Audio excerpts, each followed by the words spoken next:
On y va, c'est parti. Alors, bonjour les amis. Ça va bien cette semaine? Donc, ouais. Donc, comme je disais, page 52, il y a quelques exercices à faire dessus, supplémentaires, puis la page 58. Je vais skipper pour l'instant les numéros les plus longs, qu'il y en a beaucoup, donc le numéro 3.2 puis 3.8. Je vais les faire en dernier, en fait. Vu qu'il y en a beaucoup dessus, puis qu'on a quand même beaucoup d'exercices, je vais les faire en dernier pour qu'on ait le temps de faire au moins un de chaque exercice différent. Excellent. Donc, premier exercice, page 52, numéro 3.4. C'est quoi?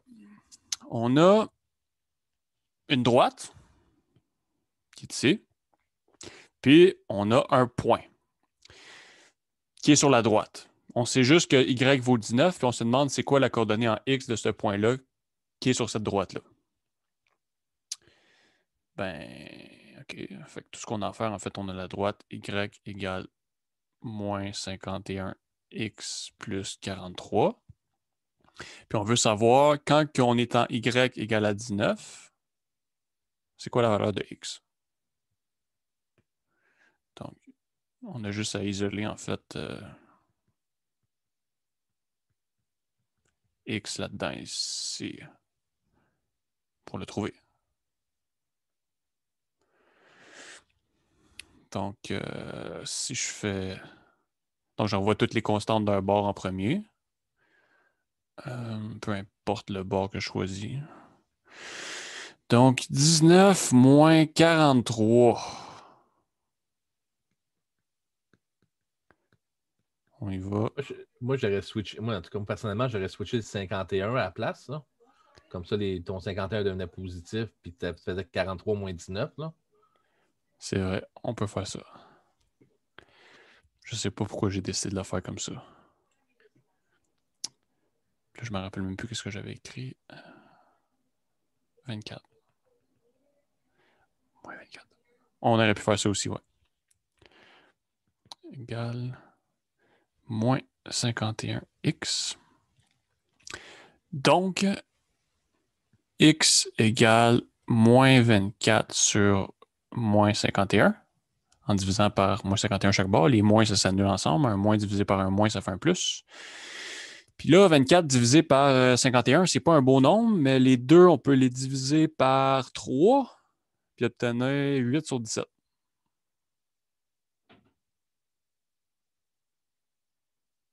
Donc, si on divise par 3 en haut puis en bas, ça donne ça. Donc, voilà, ça serait ma réponse. Donc, la vraie question, c'était quoi l'abscisse du point? Mais l'abscisse, c'est 8 sur 17.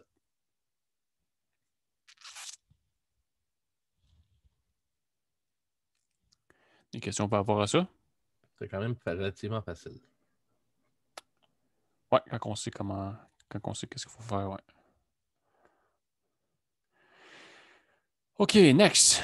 Complétez les tableaux suivants correspondant aux équations du premier degré à deux variables. Fait que ce que ça veut dire, une équation du premier degré, ça veut dire que c'est une droite. Qui égale AX plus B. Premier degré, c'est x à la 1, le plus grand degré de x. A et B, c'est des nombres qu'on cherche selon le contexte. Parce que si on n'avait pas ça ici, ben il y aurait une infinité de fonctions qui marcheraient ici. Mais vu que c'est une équation du premier degré, il n'y en a rien qu'une qui va fonctionner. OK. Donc, par exemple, le numéro 1. OK. Je refais vraiment le tableau. Ouais, parce qu'il faut le compléter. Donc, on pourrait le compléter directement en haut. Bon. 0, 0, 1, 2, 3, moins 2, moins 2. Donc, on cherche en fait à rentrer les nombres ici. Qu'est-ce que c'est ces nombres-là? Là, c'est pas moi qui décide de mettre plein de couleurs. Mon crayon, il est possédé. Puis il change tout seul de couleur. J'ai pas essayé de demander à Saint-Antoine de Padoue, par exemple, d'arranger mon crayon. Je pense que c'est la prochaine étape. Non, mais tu Rendu sais, là. Pâques arrive, fait que là, il faut qu'il se mélange avec les couleurs. Ouais. OK. Donc, quand on a une droite, y égale ax plus b, pour trouver l'équation de la droite, ça nous prend juste 2 points. Mais ici, on a 2 points. On a le point 0, 0, puis on a le point 1, 2 sur notre droite. Ils sont donnés ici. Donc, avec ça, on peut trouver en fait l'équation de ma droite. x1, y1, x2, y2. Donc, mon A, c'est y2 moins y1 sur x2 moins x1. Donc, ça me donne 2 moins 0 sur 1 moins 0 qui me donne 2. Donc, je sais que y égale à 2x plus b. Bon, pour trouver le b, on a juste maintenant... Ben, je sais que c'est l'ordonnée à l'origine, le b. Fait que ici, vu que j'ai le point 0, 0, je sais que le b, ça vaut 0. Et pour trouver le b en général, on a juste à remplacer un des deux points qu'on a, un ou l'autre, dans l'équation. Donc, je prends, mettons, la coordonnée en x ici, je la remplace ici, je prends la coordonnée en y ici, je la remplace ici. Ou sinon, on peut utiliser, on a une formule qui est b égale à y1 moins 2, non, moins ax1. Ouais. b égale à y1 moins ax1. On peut utiliser ça aussi. Bref, ça me dit que 0 égale à 2 fois 0 plus b. Donc, finalement, que b égale 0. Donc là, ce que j'essaie de faire, c'est trouver l'équation de ma droite. Là, je l'ai trouvé. L'équation, c'est y égale 2x plus 0. Y égale 2x. OK. Donc, avec ça, après ça, je complète le tableau. Qu'est-ce que je veux dire par là? Bon, ben, si x vaut 3, combien équivaut y pour ma droite?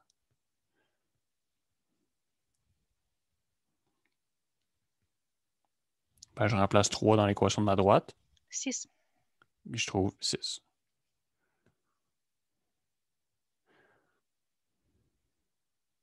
Je vais faire en détail, celle-là. Si, là, je vais faire l'autre en dessous qui est aussi facile. Si x vaut moins 2, comment on voit y? Ben, 2 fois moins 2, ça donne moins 4. Le point, moins 4. Maintenant, pour l'autre point, ça me dit que y vaut moins 2. Fait que ça me dit que moins 2 égale 2x. Donc, x égale à moins 2 sur 2, qui égale moins 1. Donc là, ici, au lieu de remplacer le x, je remplace le y. Puis je complète mon tableau comme ça. J'ai trouvé le B tantôt. Pourquoi on n'a pas. Est-ce qu'on aurait pu isoler? Ça n'aurait pas fait la même chose. Hein? Si on a isolé le B pour trouver sa valeur. Ici. Oui. Parce que moi, mettons, ma première action, je m'aurais dit, OK, il faudrait que j'isole le B pour trouver combien il vaut. Mais là, toi, tu as juste dit, ah, il est 0. Mais je voulais savoir si. Ben, ouais, c'est ça. Dans le fond, le B, ce que ça représente, c'est l'ordonnée à l'origine. Donc, c'est la valeur de y lorsque x vaut 0. Ouais. Donc, c'est 0. Mais ce que j'ai fait, en fait, c'est que j'ai dit ça oralement, mais ce que j'ai fait dans mes calculs, c'est que j'ai pris un des deux points. J'ai isolé mon B, en fait. Donc, j'ai pris un des deux points ici. Oui, ça, je le comprends. Mais après le B, mettons, moi, j'aurais transféré le 2 de l'autre côté, le 0 de l'autre côté, puis j'aurais juste gardé mon B, puis ça aurait fait exemple, moins 2 est égal à B. Puis là, j'aurais pensé que ça aurait été le B. Ben ici, on a 0 égale à 2 fois 0 plus B. Donc, ça donne 0 égale à 0 plus B. Donc, 0 égale à B. Donc, c'est 2 fois 0 ici. Ah oui, c'est 2 fois 0. Excuse-moi. Ouais. OK, là, je comprends. Good. Merci. Bienvenue.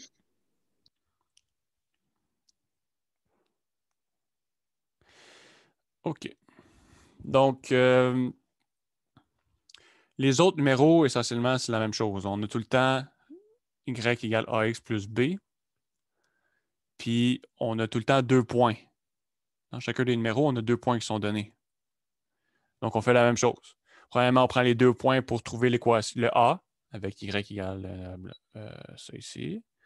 Après ça, on remplace le A dans l'équation. Puis pour trouver mon B, on utilise un des 2 points pour le trouver. Puis après ça, on complète le tableau.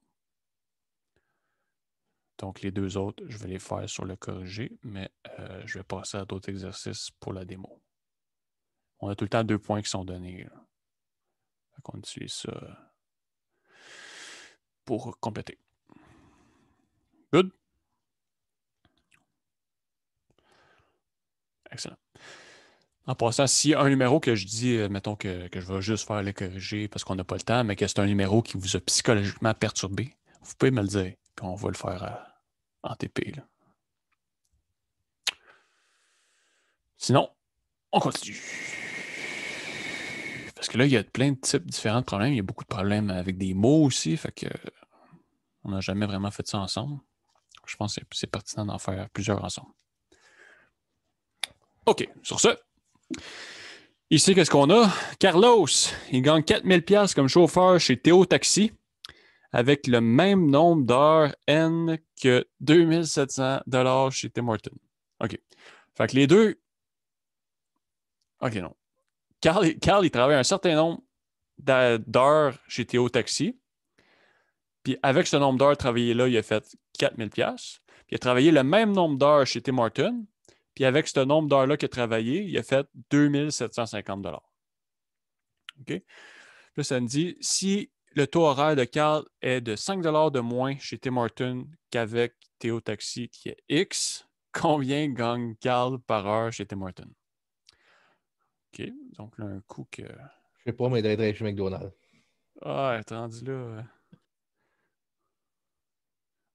OK.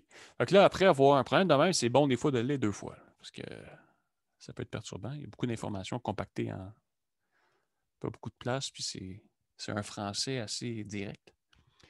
Donc, qu'est-ce qu'on a ici? On a que X, c'est le taux horaire.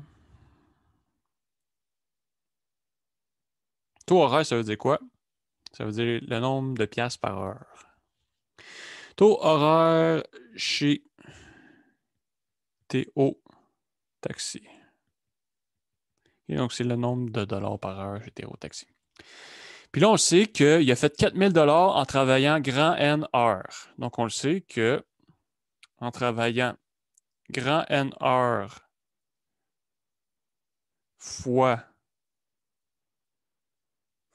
le salaire chez Théo Taxi, il a fait 4000$. Right? Puis on sait que en travaillant ce même nombre-là fois son salaire chez Tim Hortons, il a fait 2750$. Donc là, c'est quoi son salaire chez Tim Hortons?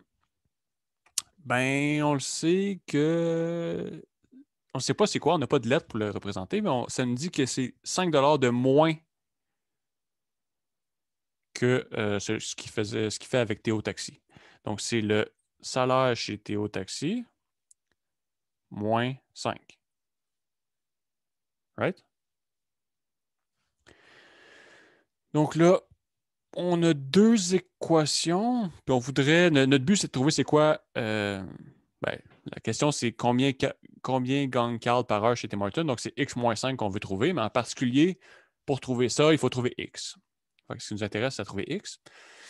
Fait que qu'est-ce que je vais faire? Je vais isoler mon N chaque côté.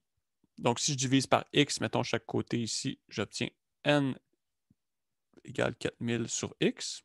Puis si je divise par X moins 5 ici, j'obtiens N égale à 2750 sur X moins 5. OK? Donc, si N est égal à ça et N est égal à ça, donc en particulier, il faut que ça soit égal à ça. Il faut que les deux quantités soient égales. Si grand N est égal à ça, puis grand N est égal à ça, donc en particulier, il faut que les deux patentes ici soient égales.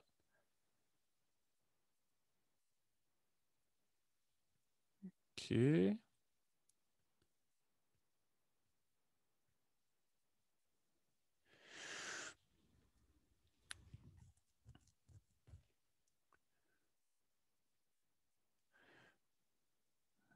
Donc, 4000 sur x égale à 2750 sur x moins 5.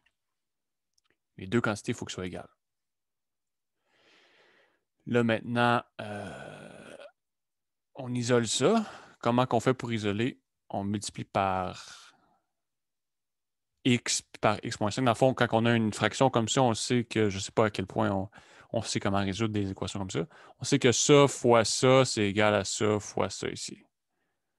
Donc, on peut le voir en multipliant par x chaque côté, puis par x moins 5 aussi chaque côté. Donc, en multipliant par x à gauche, ils vont s'annuler. Puis, mettons que je multiplie par x, puis par x moins 5. Ben, ici, les x s'annulent. Puis ici, les x moins 5 s'annulent. Donc, ça me dit que 4000 fois x moins 5 égale à 2750x. OK? Donc, là, il reste juste à tout envoyer ce qu'il y a du x d'un bord, tout ce qu'il n'y a pas de x de l'autre, puis après ça, de diviser par le coefficient devant le x, comme on fait toujours. Donc, en distribuant le 4000, 4000 fois x, ça fait 4000x. Moins 5 fois 4000, ça fait 20 000, moins 20 000.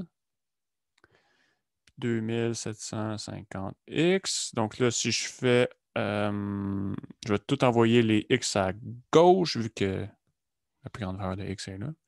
Je vais faire moins 2750x.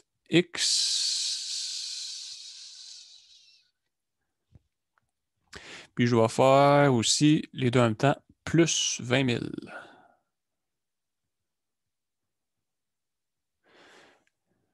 Donc, à gauche, il me reste quoi? 1250x. Puis à droite, il me reste 20 000.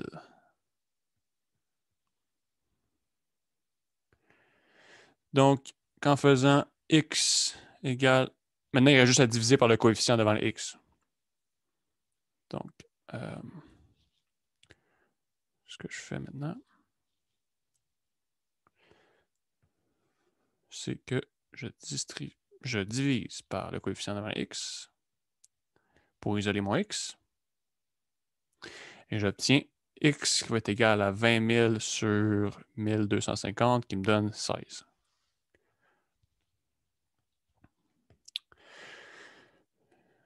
Là, je le sais parce que je l'ai fait avant, puis je me rappelle. Mais sinon, on prend la calculatrice. Est-ce que vous m'entendez bien? Je me vois un peu lagué. Je ne sais pas si la connexion est bonne. Non, ça va te laguer un petit peu tantôt, mais ça va bien. OK, excellent. Moi, ça fait 2 fois qu'on me déconnecte puis qu'on me reconnecte. Ah non!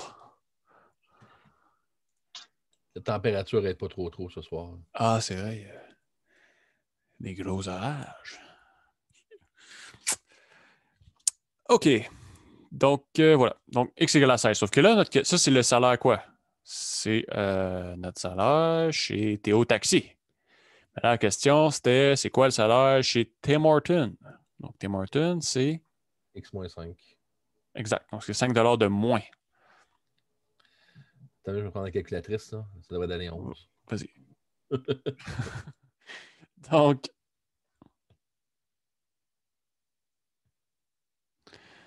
son salaire chez Tim est x moins 5 égale 16.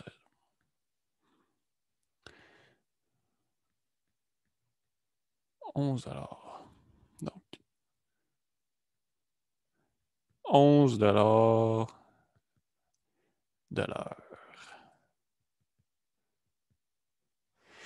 Good. Une belle petite réponse comme ça. Boum, boum, boum.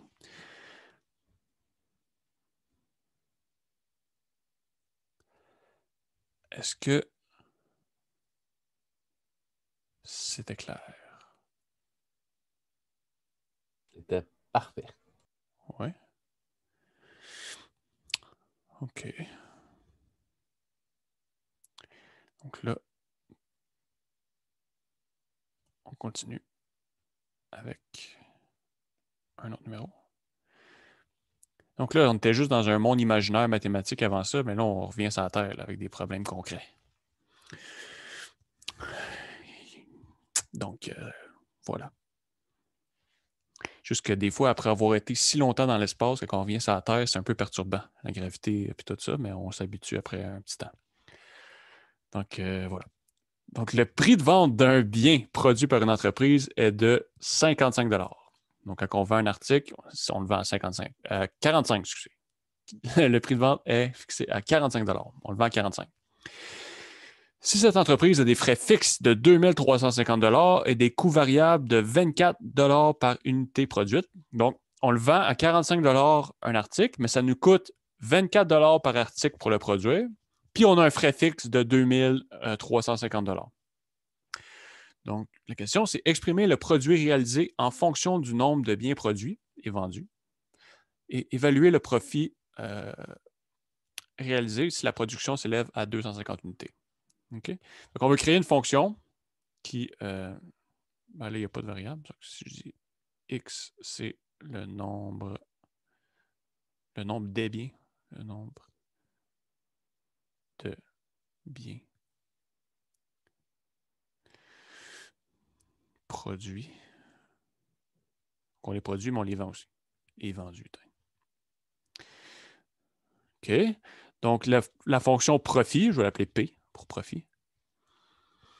Ça vaut la peine d'utiliser des lettres qui sont représentatives de ce que ça veut dire, comme le profit, parce que des fois, quand on a des problèmes concrets, on va avoir comme plusieurs fonctions différentes si on veut qu'on peut modéliser. Mettons, on peut faire le revenu, les coûts, le revenu, les coûts, peu importe. C'est bon d'utiliser juste une lettre comme qui représente ce que c'est, comme ça on se mélange moins. Ce que je l'appellerais F1, F2, F3, ça veut rien dire. Donc, la fonction profit, ça va être quoi? Ben, je fais 45 $ par unité vendue, mais ça me coûte 24 $ par unité, puis j'ai des frais fixes de 2 350 $ aussi. Fait que finalement, les profits réalisés en fonction du nombre, ça va être donné par 45 moins 24, donc 21x moins 2350. Donc ça va être ma fonction. OK? Qui me dit que si je produis X unités, ça, c'est mon profit à la fin que je vais avoir. Puis là, on veut savoir c'est quoi le profit qu'on réalise si... ça, c'est ma première. La deuxième, mon profit réalisé si j'ai 250 unités. Bon, ben, j'évalue ma fonction en 250. Donc, ça va être quoi? Ça va être 21 fois 250 moins 2350.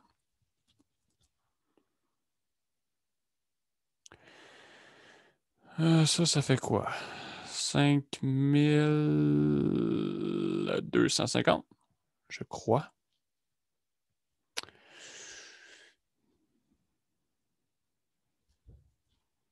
Qui me donne 2900. Ça, évidemment, on pourrait utiliser notre calculatrice, là. Mais si je ne me suis pas trompé, c'est ça qu'on obtient.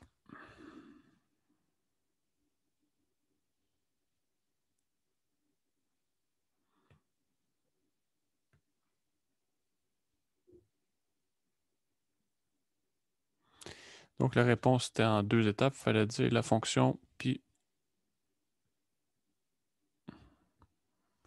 le profit réalisé. C'est bon, ça?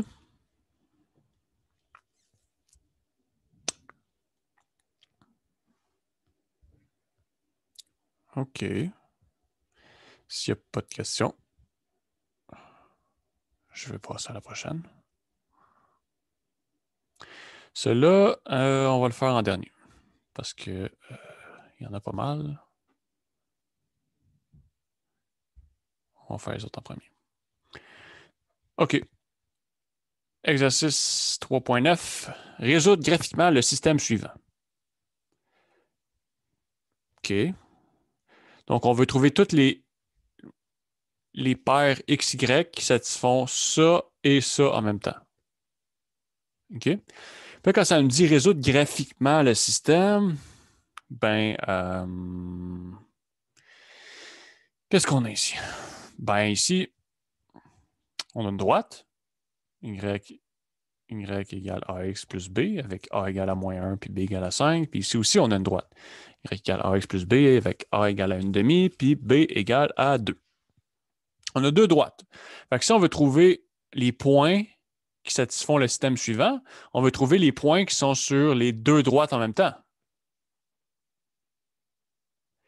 Donc, deux droites, il y a soit un point, soit, si les droites ont deux pentes différentes, soit il n'y a aucune intersection, si les droites sont parallèles, ou soit il y a une infinité de solutions si les deux droites sont une par-dessus l'autre. Fait que soit qu'il y a une solution, 0 ou une infinité. Tous les points vont le satisfaire, un seul point ou aucun point. Mais là, ici, comme les droites ont deux pentes différentes, forcément, ils vont s'intersecter. Donc, il va y avoir une solution. Il va y avoir un seul point. Mais bref, on va le tracer les deux droites, puis on va regarder où est-ce qu'ils s'intersectent. Puis ça va être la réponse parce que je viens de le dire en mots.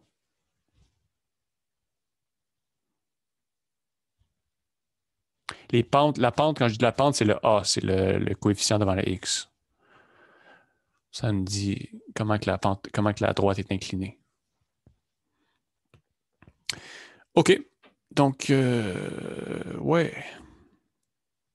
On va se faire un petit graphique. Puis là, on y va. Premièrement, X, Y. Ça va être mon Y égale moins X plus 5. Ben là, déjà là, moi, je prends tout le temps le point 0. Pour une droite, ça prend seulement 2 points pour la tracer. C'est pas ça pour toutes les fonctions, mais une droite, on se rappelle, ça prend juste 2 points. Fait qu'en 0, ça vaut quoi? Ça vaut 5. Puis, je vais y aller en 2. Ça va donner moins 2 plus 5 qui vaut 3. OK. Donc, j'ai le point. Ah, attends, je vais tracer, je vais regarder l'autre avant que ça donne, avant de faire les axes. L'autre équation, c'est ça ici.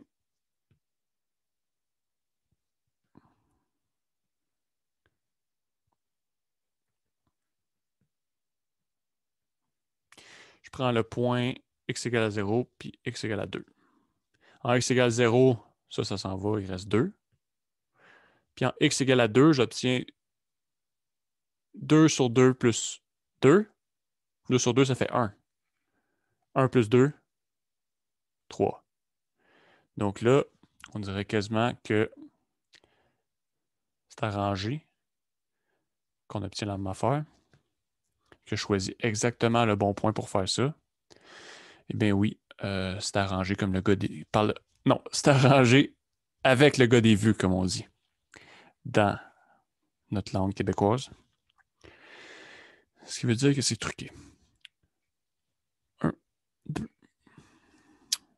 Puis 1, 2, 3, 4, 5.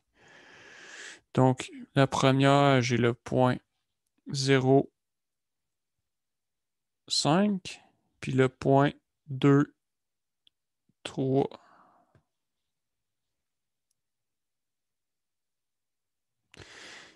Puis ça me donne... Ah, ça, c'est la partie la plus difficile. Wow. OK. On va la voir. Une droite. Ça, c'est la droite y égale moins x plus 5. Puis là, je vais tracer l'autre droite sur le même graphique. Le point 0, 2. OK. Puis 2, 3.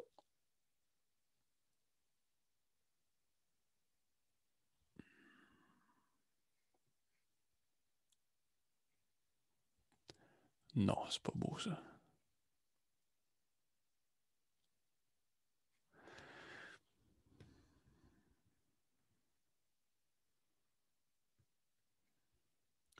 Ça, c'est ma droite. Y égale. Donc, graphiquement, on voit bien que le point d'intersection, c'est le point 2, 3. OK. Mais, tu sais,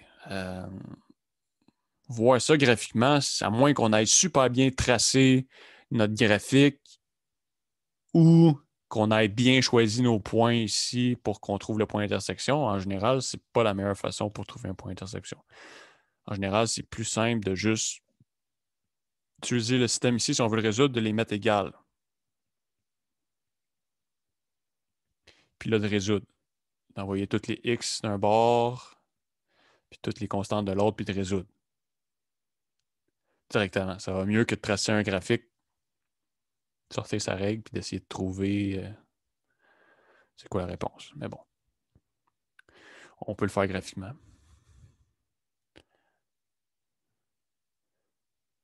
Ben, je dis ça va mieux. Ça va mieux pour moi. Mais peut-être qu'il y en a que c'est des artistes de haut niveau. Puis que ça va mieux graphiquement. Mais bref, graphiquement, on voit que la réponse, que l'intersection, c'est en 2, 3. Donc, on voit graphiquement que le système a comme unique solution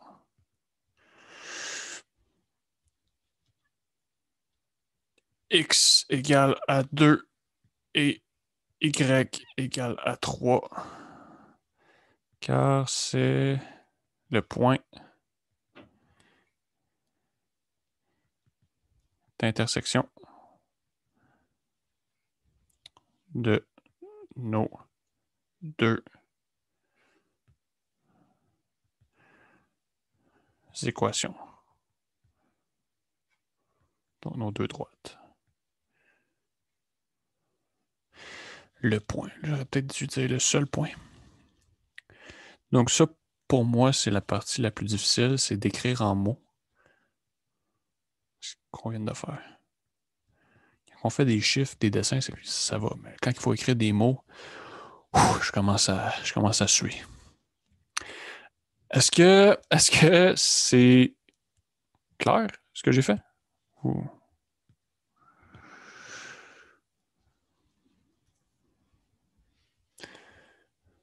Ouais? Correct. OK. Parfait. Good. L'autre numéro, on a un terrain rectangulaire de périmètre 44 et d'air 120 mètres carrés. Fait qu'on a un terrain. On ne sait pas c'est quoi sa largeur, on va l'appeler, on va lui donner un nom, X. On ne sait pas c'est quoi sa longueur, on va lui donner un nom, Y. Puis, on veut savoir quoi? On veut savoir c'est quoi X et Y. Mais on sait que le périmètre, donc le contour, donc X plus Y plus X plus Y. Donc, si j'additionne tous les côtés, ça, je sais que c'est égal à 44. OK? Ça, c'est quoi? Ça fait 2x plus 2y. Donc, si je divise par 2 chaque côté, j'obtiens que x plus y égale à 22. OK. Puis, je sais quoi aussi? Je sais que l'aire, c'est 120 mètres carrés. Mais l'aire d'un rectangle, c'est la longueur de la base fois la hauteur. Donc, je sais que x, y, c'est 120. Right? Donc là, je cherche x, y tel que x plus y égale 22, puis x fois y égale 120. Ben là, quand j'ai deux équations de même avec deux inconnus, ce que je peux faire, c'est isoler une des deux variables dans une équation. Donc, mettons,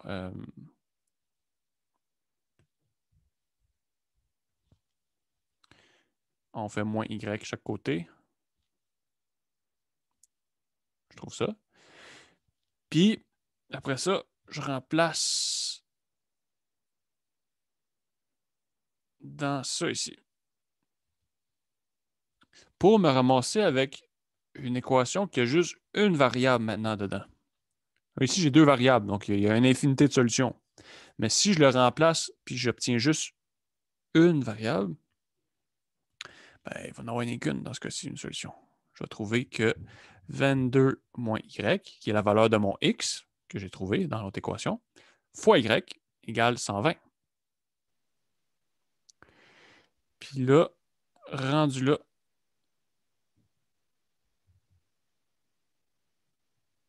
attends, ça bug. 120. OK.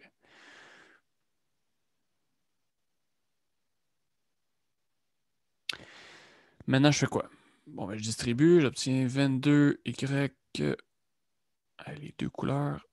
Come on. 22y moins y2 égale 120.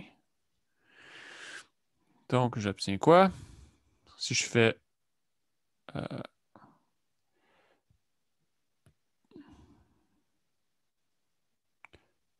plus y2 moins 22y. Donc là, j'envoie tout du même côté. Pourquoi? Parce que j'ai du y2, puis du y1, puis une constante. Fait que ça, c'est comme l'équation... normalement, c'est ax2 plus bx plus c. Là, on remplace les x par des y, mais ça reste la même affaire. C'est une équation comme ça, une équation... on appelle ça une équation quadratique, une équation de degré 2. Donc, c'est ce qu'on a fait dans les démos précédentes, trouver les solutions à ça égale à 0. Avec la formule quadratique, moins b plus ou moins racine de delta sur 2a. Right? On sait bien comment résoudre des systèmes comme ça. Des polynômes comme ça ici. Donc, j'obtiens quoi? J'obtiens 0 égale y2 moins 22y plus 120. L'air est en mètres carrés. Ouais, l'air est en mètres carrés. OK. Fait que là, ici, je résous ça. J'ai que delta, c'est quoi?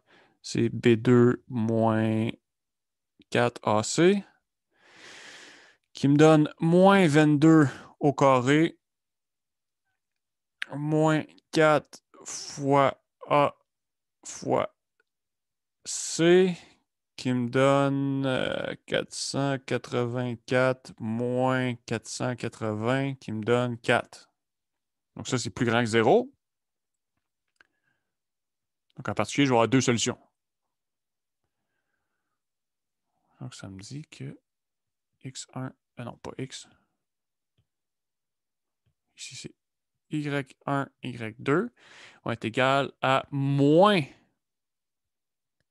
b. Ben, je vais peut-être écrire la formule. Ça fait un petit bout.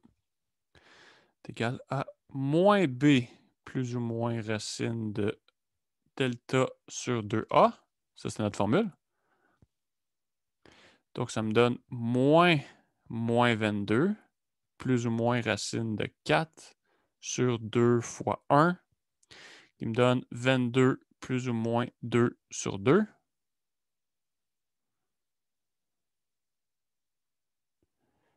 Donc là, on sépare ça en deux cas. Donc, y1 égale à 22 moins 2 sur 2 qui égale à 20 sur 2 qui égale 10. Et y2, ça va être 22 plus 2 sur 2, 24 sur 2 qui égale 12.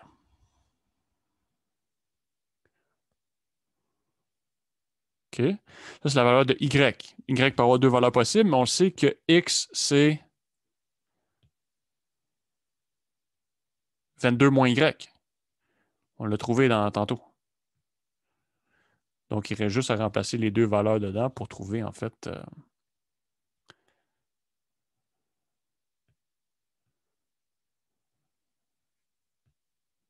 on va... Hey.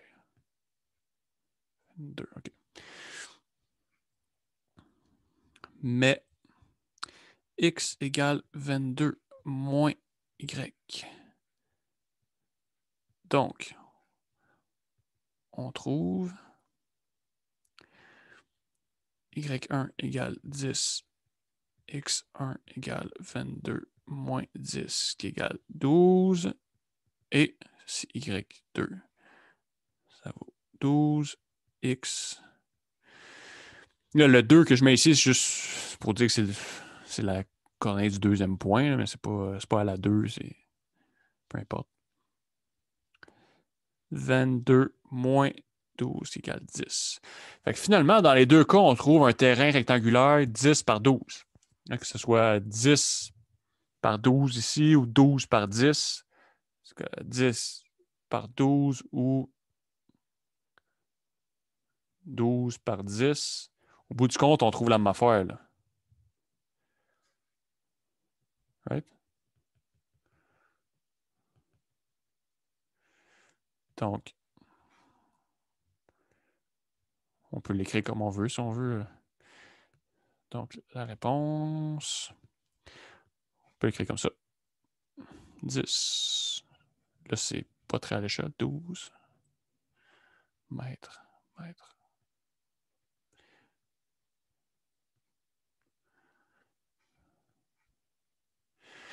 Le terrain va ressembler à ça. Là, je l'ai mal tracé. 10 puis 12, ça se ressemble bien plus que ce que j'ai tracé ici. OK. Pour pas vous perturber, comme je dis tout le temps, on va le retracer juste un peu mieux. Ça vaut la peine.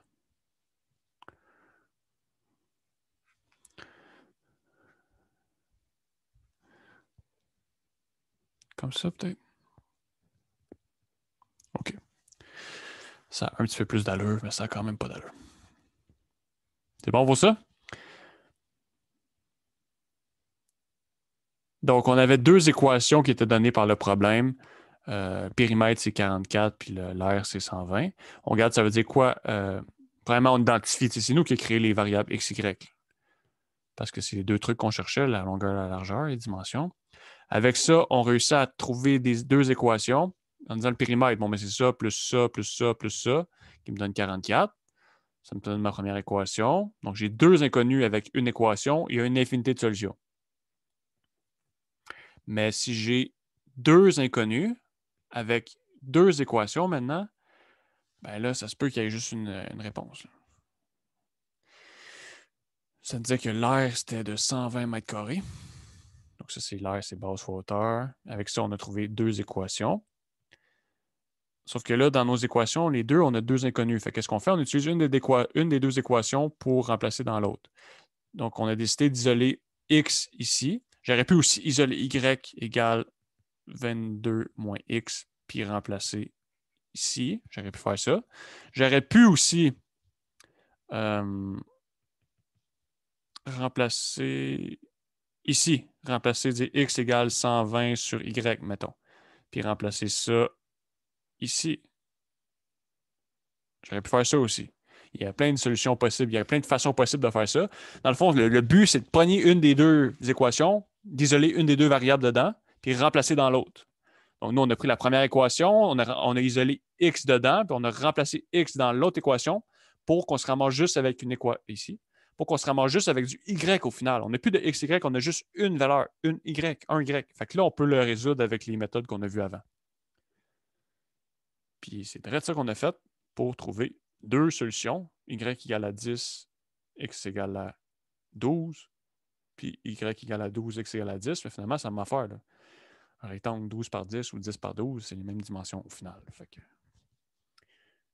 Bref, on a trouvé la seule solution comme ça. C'est bon? OK. OK. Next. Prochain numéro. Un avocat. Ça serait bon, un avocat. Hein? Un avocat doit partager une somme de 60 000 entre 3 héritiers, de manière que le deuxième ait 5 000 de plus que le premier et que le troisième 1 000 de moins que le deuxième. OK? Fait que là, il faut trouver une variable. Non, on va dire, bon, ben, OK, vu qu'on aime bien la valeur X, on va dire X. Bon, ça, c'est le montant du premier héritier. OK? Lui a un montant X. Donc, OK. Donc là, je sais que le premier... Ah, je ne vais pas écrire héritier au complet à un moment donné, là.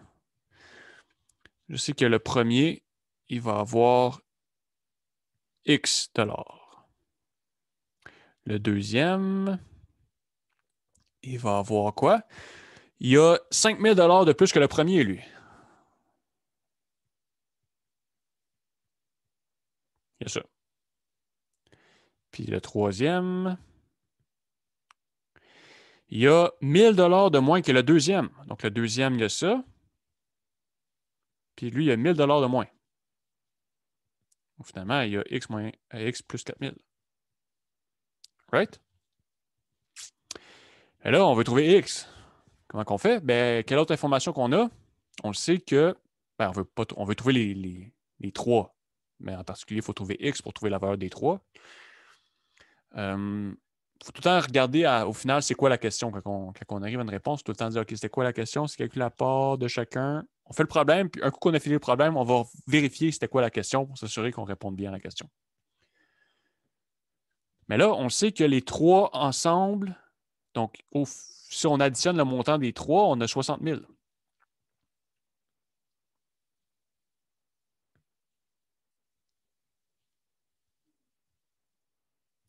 Je vais écrire des mots. On obtient que le montant du premier plus le montant du deuxième. Je mets des parenthèses, mais elles ne sont pas nécessaires. C'est juste pour mettre en évidence que je suis en train de faire ici. Plus le montant du troisième, c'est égal à 60 000. OK?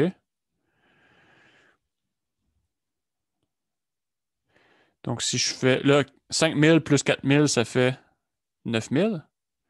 Donc, si je fais moins 9 000 chaque côté, puis il me reste x plus x plus x à gauche, donc ça me fait 3x égale à 51 000.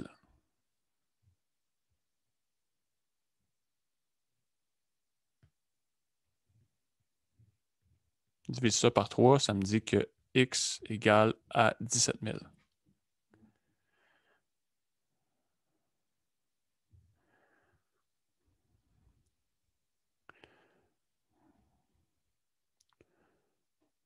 OK. Puis là, je peux l'écrire ici si je veux. OK, lui, il va avoir 17 000. Il va avoir 17 000 plus 5 000 qui me donne 22 000. Puis lui, il devrait avoir 17 000 plus 4 000 qui me donne 21 000. Right? Puis là, je regarde à la fin, est-ce que 17 000 plus 20 000 plus 21 000, ça me donne 60 000.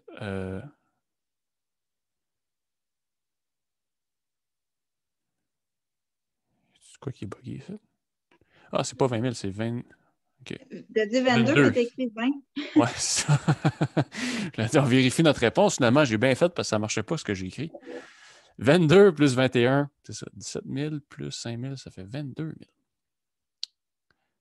Donc là, est-ce que ça marche? 22 plus 21 plus 17, ça donne bien 60. Donc 60 000. OK, c'est bon. Donc, voilà. Donc, réponse. Premier, 17 000. Deuxième, 22 000. Troisième, 21 000.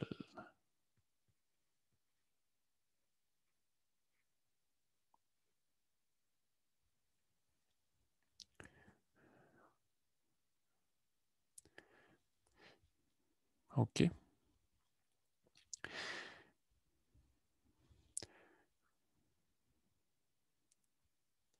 Donc, chaque prof a leur avantage aussi. Vous autres, dans votre cours, vous avez l'avantage que vous ne perdrez pas de points pour le français, peu importe ce que vous écrivez, je pense. Fait qu'on peut utiliser ça à notre avantage. Donc, voilà. Est-ce que c'est clair ce qui a été fait ici? Une chance que le micro était fermé quand tu as dit ça. Mon micro était fermé? Non, moi. Ah, OK. T'as crié de joie? OK. Bon, ben, on va continuer si tout est clair. Parfait. Donc, qu'est-ce qu'on a ici? Un jardin rectangulaire de 50 mètres de long est plus grand de 257 mètres carrés qu'un autre de même forme d'une longueur de 42 mètres dont la largeur surpasse celle du premier de 1,5 mètre. Calculer la largeur du premier terrain. Donc, première étape d'un problème de même, après avoir lu ça, on prend un petit 10 secondes pour respirer profondément et se calmer, là, parce que ça en fait de l'information. OK. OK. On se mind. OK, je suis capable. OK. Après ça, on y va. Donc, qu'est-ce qu'on a ici? On a le jardin numéro 1. On va donner des noms. On donne des petits noms. On est habitué d'avoir tout cru dans le bec. Là, maintenant, on est des grands. On se crée un jardin numéro 1. Puis on sait que ce jardin-là, il est rectangulaire. OK. Puis on a un autre jardin.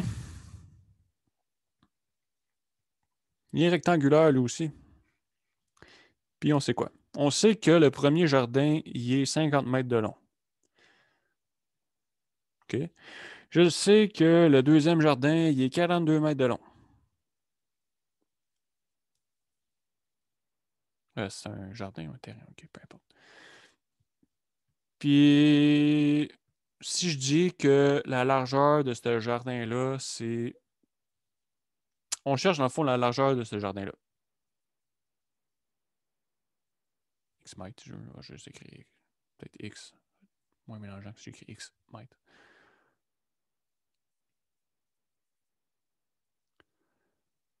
OK. Je demanderai la coopération. Merci. OK. X. Parfait. Je sais que l'aire du premier, c'est quelque chose. Puis que l'aire de lui, c'est la même chose, plus 257.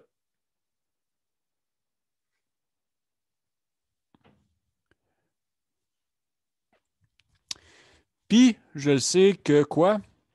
La largeur du deuxième surpasse la largeur du premier par 1,50 mètres.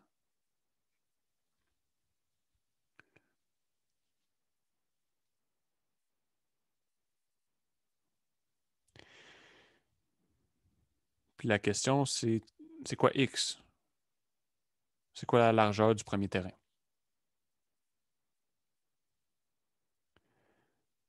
OK, donc j'ai transcrit le problème en mots. Je l'ai mis en équation mathématique. Ben, j'ai pas encore mis des équations, là, mais... OK. Fait que... Ouais. Fait que qu'est-ce qu'on sait? Bon, ben, on sait que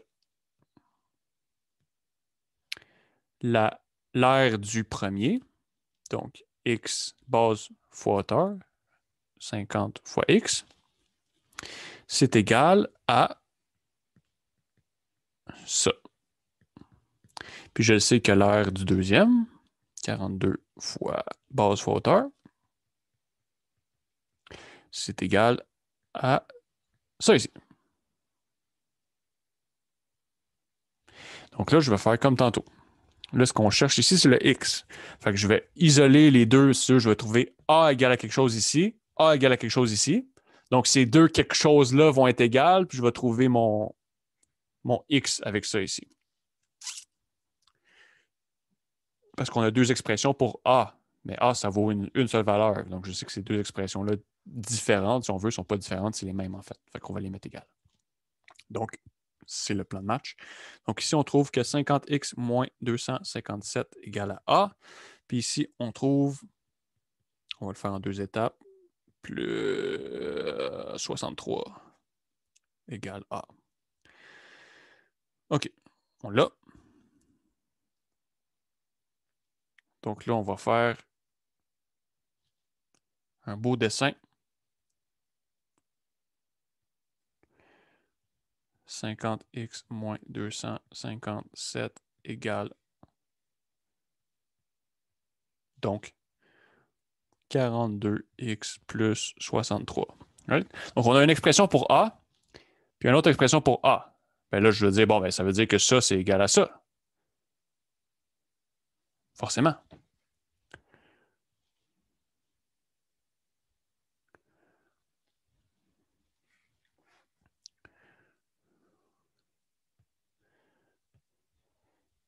N'hésitez pas, même je suis en train de faire un calcul. Si vous avez des questions, démutez-vous et dites Mathieu, là, je ne comprends pas. Il va falloir m'expliquer des affaires. Je vais le faire. Mais pour l'instant, je vais continuer. Donc là, je fais comme d'habitude. Je vais tout mettre les x d'un bord, tous les nombres de l'autre. On appelle ça des constantes, mais toutes les constantes de l'autre bord. Je vais faire plus 257, plus 257. J'obtiens quoi? Ben, j'obtiens que 8x ici qui me reste. Puis ici, qu'est-ce qui me reste? 320. Je pense que c'est 320.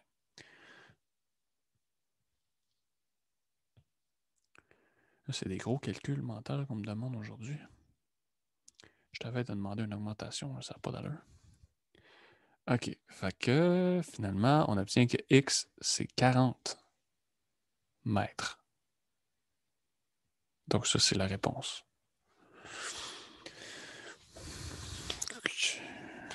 Ça serait la réponse. Donc si ça demandait, c'était x, c'était la largeur du premier jardin qu'il demandait. Donc avec ça, on trouve.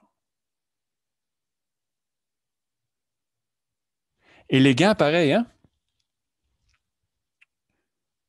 Je trouve ça le fun, des problèmes comme ça. Je ne sais pas pour vous. Est-ce que ces problèmes-là, ils ont juste une réponse ou quelqu'un pourrait avoir une autre réponse? Il y a une réponse possible pour ça ici. Ben, tu sais, il y aurait potentiellement d'autres chemins, d'autres façons de se rendre à cette réponse-là, mais la seule réponse possible, ça peut être ça. C'est ça. Fait que, admettons, là, c'est pas mon cas, mais admettons, quelqu'un dans un des problèmes en texte aurait pu passer par un autre chemin et arriver avec la même réponse. Ouais. Okay. Ouais. Tant que les démarches sont claires et qu'on n'a rien fait de manipulation, on n'a pas fait de manipulation illégale, si on veut. Les démarches sont claires, même si c'est un autre chemin puis on arrive au bout du compte à la même réponse, mais les deux, c'est aussi valide l'un que l'autre. Okay.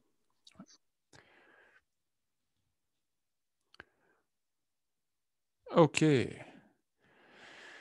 Notre dernier problème en mots. Après ça, on revient aux deux gros problèmes avec plein de sous-questions qu'on a skippées.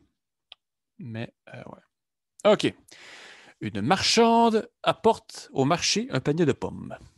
Elle vend d'abord un quart de ce que contenait son panier, puis 12 pommes, puis un septième du reste. Il lui en reste alors 18. Combien avait-elle de pommes au départ? Comment qu'on fait ça? Après avoir pris notre grande respiration pour s'avoir convaincu qu'on est les meilleurs, on y va. On va dire, bon, ben, le nombre de pommes au début qu'on cherche, on va donner une lettre. On aime bien X. On dit, bon, ben, X, c'est le nombre de pommes. Nombre de pommes au début, au départ. À son arrivée, peu importe, là, au début. Au début, j'ai mal écrit. Début. OK. Donc, qu'est-ce que je sais? Je sais que son... Là, il faut utiliser l'information du problème pour trouver c'est quoi X. Donc, je sais que le nombre de pommes qu'elle avait au départ, moins un quart du nombre de pommes qu'elle avait au début, avant un quart de son panier, moins 12 pommes, moins 1/7 du reste. Donc, 1/7 de ce qui lui restait ici. Donc, ici, il reste un certain nombre de pommes. Après avoir vendu un quart puis 12 pommes, il reste un certain nombre de pommes. Ce certain nombre de pommes-là, c'est exactement l'expression que j'ai encerclée ici. Ça, c'est son... Ça, si on veut. Ça, c'est ce qui lui reste à ce moment-là. Right? Donc, il faut dire 1/7 de ce qui lui reste à ce moment-là.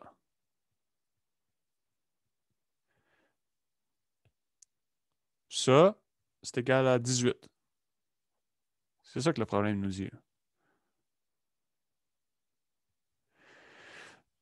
Donc, on peut le refaire ensemble. J'ai un certain nombre de pommes au début. Après ça, je vends un quart. J'ai un certain nombre de pommes au début. Après ça, je vends un quart de ce nombre de pommes-là, puis 12 pommes.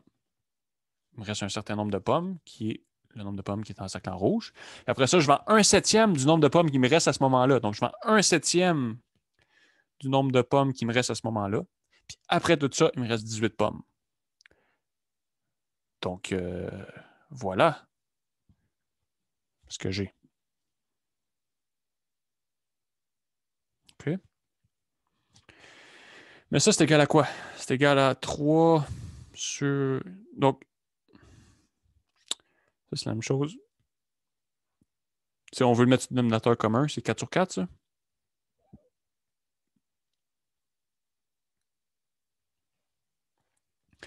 Donc, il me reste 3 quarts x moins 12 moins 1/7 3 quarts x moins 12. Je pourrais distribuer le 1/7, puis je pourrais. Mais ce que je vais faire, en fait, c'est dire que ça, je vais mettre dans la couleur pour montrer que je suis en train de l'ajouter. Ça, c'est 7 sur 7 fois ça. C'est 1 fois ça ici. OK.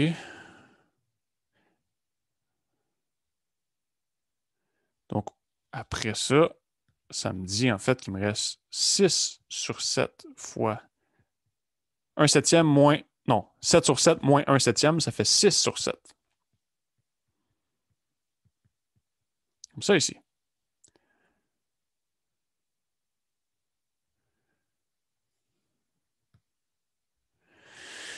OK, donc là, mon but, c'est d'isoler x. Fait que ce que je vais faire ici, je vais multiplier par 7 sur 6 pour... Il me reste juste des 1 partout, si je veux. Puis ici, il va me rester un 3. Donc finalement, ça me dit que 3 sur 4 x moins 12 égale à 3 fois 7. Donc là, je fais plus 12. Je ne sais pas si c'est nécessaire que j'écris ça à chaque fois.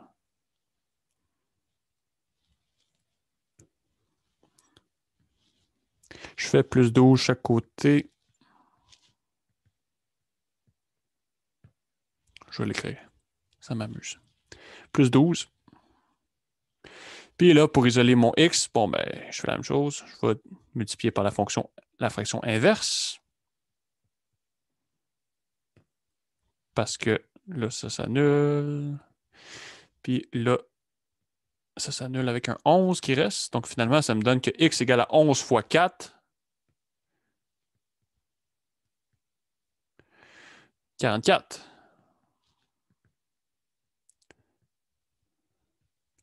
Donc, elle avait 44 pommes au départ.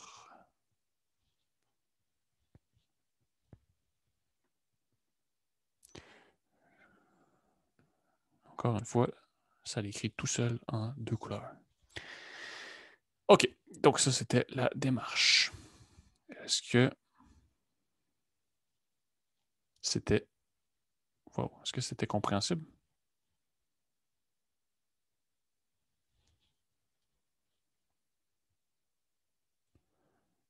Ça semble. Ouais. Excellent. Tant mieux.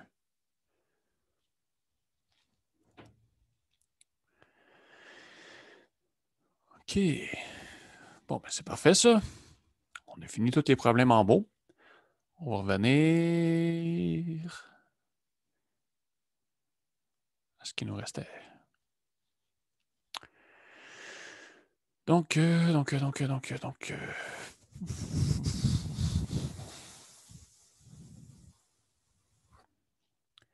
On avait un problème ici. Cette patente-là. Oh boy. Help. Please help me, Lord. I'm in deep trouble.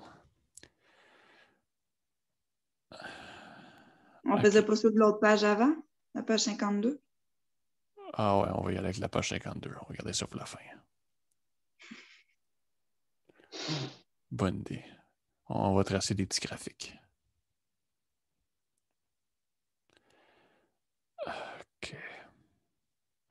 Quand je vais regarder ça pour la fin, ça veut dire qu'il ne restera plus de temps et qu'on ne le fera jamais. OK.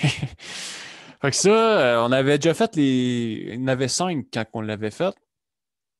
A, B, C, D, E, F. A, B, C, D, E, F. Il y en avait 6, mais là, il y en a 6 autres à faire qui ont été rajoutées.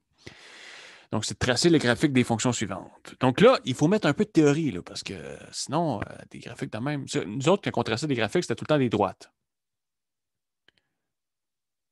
On fait tout le temps, au final, les ramener comme ça. Peut-être qu'on avait ça ici, mettons, égal à 7. Mais au final, on pouvait tout le temps dire, OK, bon, ben, c'est 2y égale à moins 3x plus 7, puis se ramener en divisant par 2 à y égale. On fait tout le temps se ramener sous la forme d'une droite comme ça. Là, on a d'autres graphiques. On a 2 autres types de graphiques à tracer. Fait que là, comment qu'on fait? Pour tracer une droite, on avait juste besoin de trouver 2 points puis de les relier. Puis on avait à droite. Sauf que là, pour des fonctions de même, ça prend plus que 2 points pour les tracer. Puis il faut savoir un peu comment ils fonctionnent les fonctions comme ça pour les tracer aussi. Sinon, bonne chance. Donc, pour les 4 premiers numéros. Donc, en général,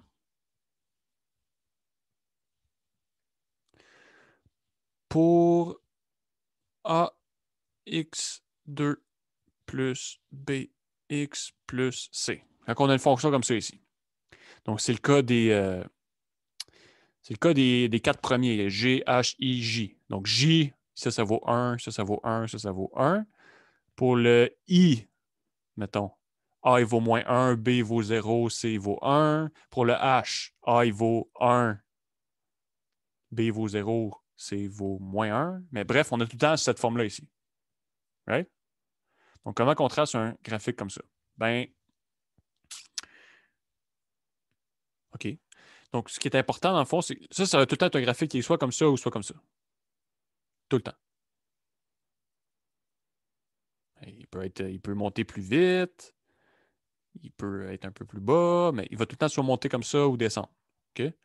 Qu'est-ce qui est important? Dans le fond, c'est de savoir s'il monte par en haut, par en bas, puis il est où son sommet. Donc, dès que je sais il est où comme le point sommet, puis je sais s'il monte par en haut ou par en bas, ben avec ça, puis mettons, je sais pas moi, 5 points. Le sommet plus 4 points, mettons, le sommet, puis je me pogne 4 points ici, puis je sais qu'il monte par en haut, ben ça va bien pour le tracé. Là. Mais si je ne sais pas il est où son sommet, je ne sais pas si ça monte par en haut, par en bas, c'est un peu difficile à tracer.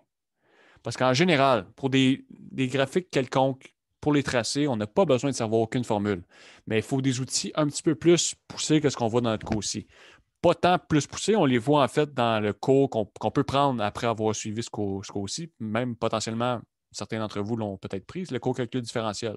Avec la dérivée, on peut vraiment comme tout étudier les graphiques sans savoir de formule. Mais on n'a pas cet outil-là dans notre cours ici. Fait que il faut comme utiliser d'autres façons de faire. Donc, ça ici. Donc, si A est positif, qu'est-ce qu'on obtient? On obtient que le graphique est comme ça. Les deux plus ne sont pas là, mais c'est pour se rappeler qu'il y a cette forme-là si A est positif. Positif, donc un petit bonhomme content. Ah, c'est ça qui fait laguer, je pense. Attends, je vais quitter.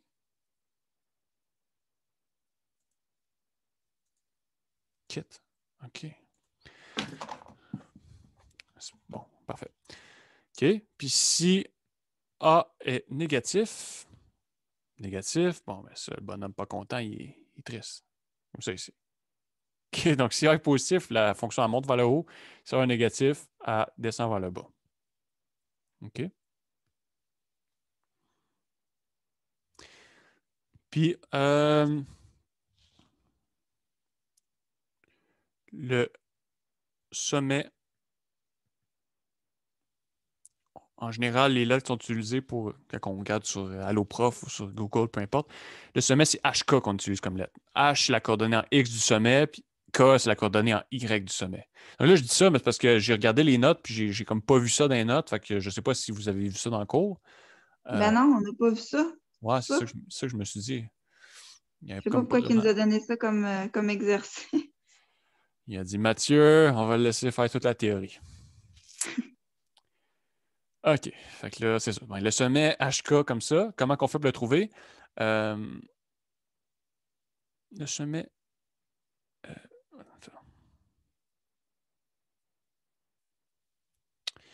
Le sommet est HK.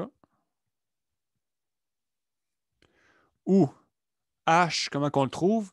On fait moins B sur 2A. Donc, on utilise le B de notre formule, puis le A ici. Puis on les met dans la formule, puis ça va nous donner la coordonnée en X du sommet. Puis pour trouver K après ça, je vais donner un nom à ça. Mettons, je dis que ça, c'est...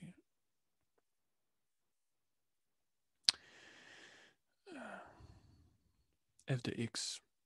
Donc, juste pour...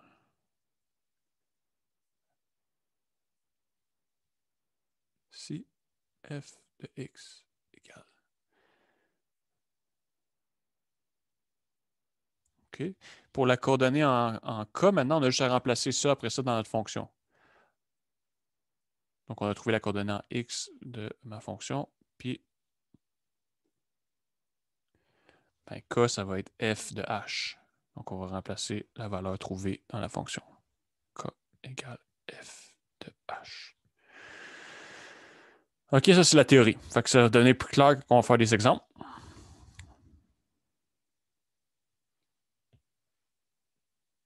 Mais ça, c'est la théorie pour les 4 premiers. OK. Donc, on y va.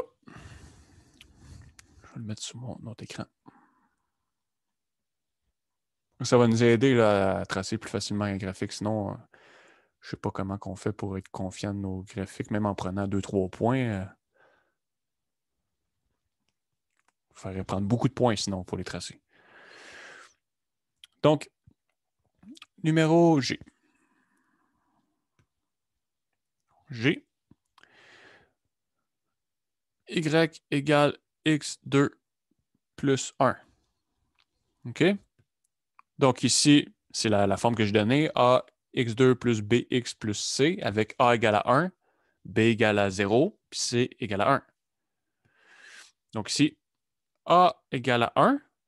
Donc ça, c'est plus grand que 0. Ça veut dire quoi? Ça veut dire que le graphique, il va monter vers le haut. Comme ça ici. OK? Ah, j'aurais peut-être dû dire une remarque.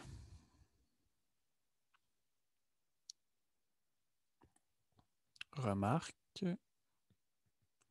Si B égale 0, H égale moins 0 sur 2A qui égale 0. Et K, c'est F de 0 égale à C. OK, donc dans le cas où est-ce qu'on est nous autres, en fait,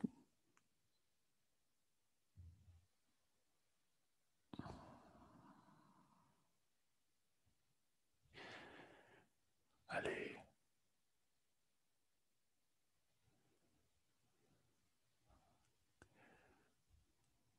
OK. Dans le cas qu'on est nous autres, nous, on a le cas qu'on n'a pas de B ici, que B égale 0. Fait que les coordonnées du sommet, ça va être 0, C. OK. Donc, sommet, ça va être quoi ici? Vu qu'il n'y a pas de B, ça va être 0. Puis mon C ici, c'est A. C'est 1. 0, 1. OK. Donc ça va juste m'aider à tracer le graphique. Parce que là, je vais faire comme d'habitude. Je vais me trouver quelques points. X, Y. Mais là, j'ai comme des points clés. Là. Je sais qu'ils montent par en haut comme ça. Puis, je sais que j'ai le point 0, 1. Donc là, je prends, mettons, 1, 2, moins 1, moins 2. Puis, je trouve ces points-là. Comment je les trouve? Ben, je remplace, mettons, x égale à 1 ici. 1 au carré plus 1, ça fait 1 plus 1, 2. Je remplace 2 ici. 2 au carré, ça fait 4 plus 1, 5. Mais je l'aurais fait moins 1, vu que c'est un au carré, ça ne dérange pas. Si j'ai plus ou moins 1, ça va donner la même chose. Moins 1 au carré, ça donne 1. 1 plus 1, ça fait 2. Moins 2 au carré, ça fait 4.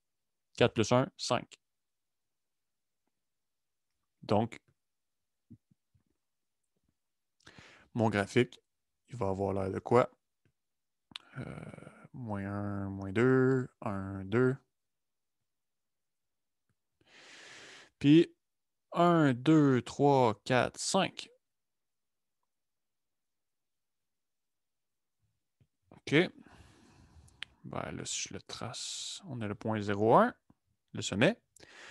Il monte par en haut. On a le point 1, 2. On a le point moins 1, 2. Puis on a le point 2, 5. Puis moins 2, 5. OK. Fait que le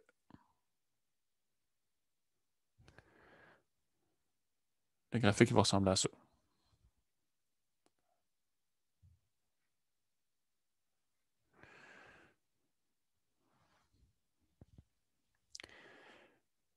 Good?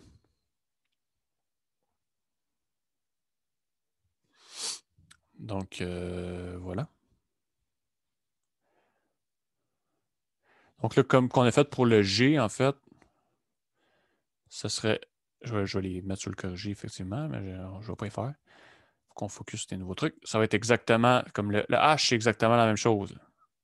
Le A, c'est 1. A est plus grand que 0. Donc, là, ça va faire ça comme ça ici. Il n'y a pas de B. Le sommet, ça va être en 0, moins 1. Puis, on va trouver une coupe de points pour le tracer.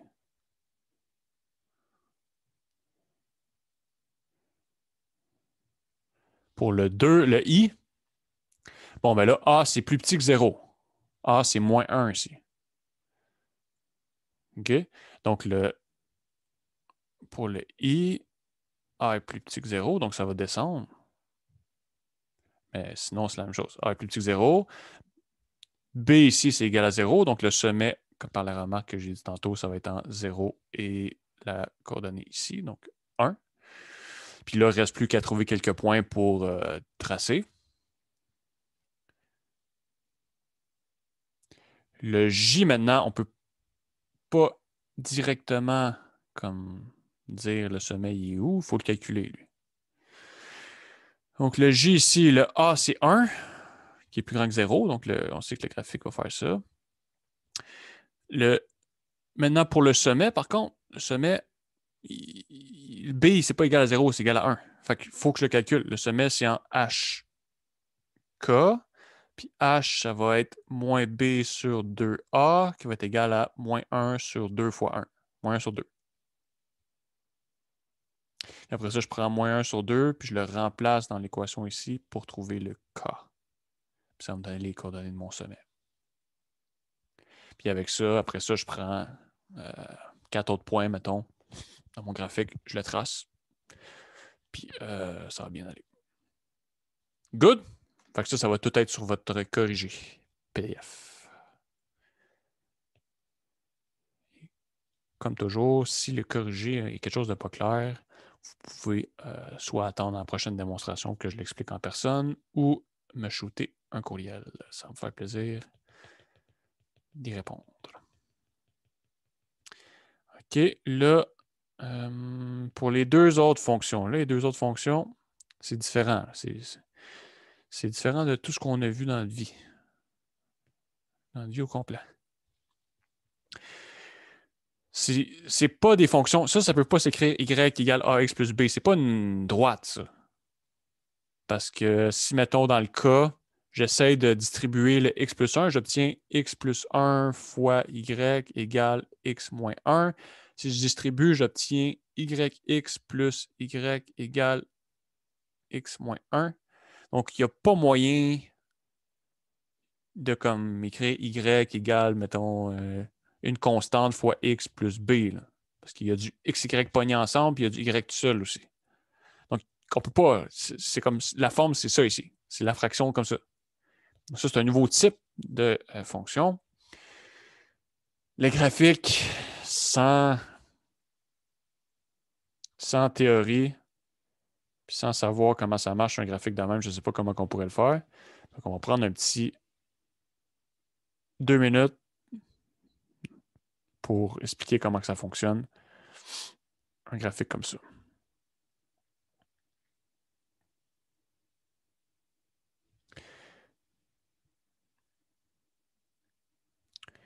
OK. Donc, en général,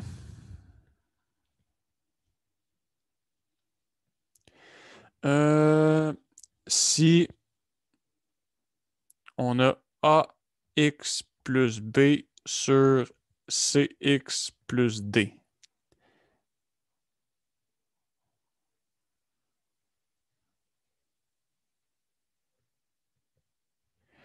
OK, donc nous, dans notre cas, on avait x moins 1 sur x plus 1. Donc, on mettrait a égale à 1, b égale à moins 1, c égale à 1, d égale à 1. OK, donc a, b, c, d, c'est des nombres quelconques. Quand on a une forme comme ça, on utilise ce que je vais dire ici.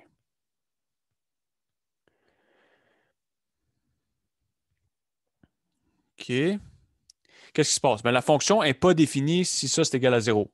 Si le dénominateur d'une fraction est égal à 0, la fonction ne fait pas de sens. Donc, en général, a une asymptote. Est-ce que ça nous dit quelque chose, ce mot-là, asymptote? Asymptote. Honnêtement, non. Non? OK, excellent. Asymptote verticale en cx plus d. Si le dénominateur égale 0, ce que je suis en train de dire avec l'asymptote, c'est que vertical, ça va être quelque chose comme ça ici. Donc, je suis en train de dire que si le dénominateur est égal à 0,